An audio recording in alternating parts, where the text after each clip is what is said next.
Noniin. Näin vähällä vaivalla D-Creation tekee kertosäkeitä. On helppoa. Nyt voit ne kitaraliivit ottaa siellä. Niin joo. Kaikki esiin, niin kuunnellaan miten se kuulostaa. Paitsi nyt se viimeisen kitarajutun tietenkin. Vai jätät se sen sinne?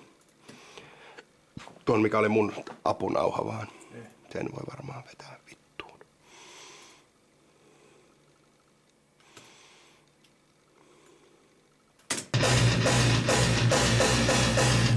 Tää on tosi helppoa tää musiikin tekeminen.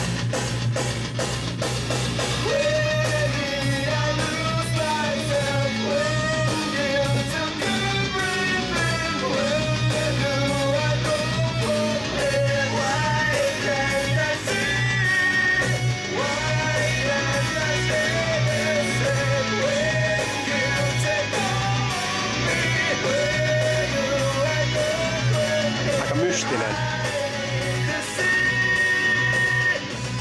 Vittu toi vikanuotti oli hieno. Niin, sit kun Heiska vielä vetää tohon katon laulut, niin... Vittu toi siisti kun toi vaihtoo toi. No niin. Vittu hieno kuulla.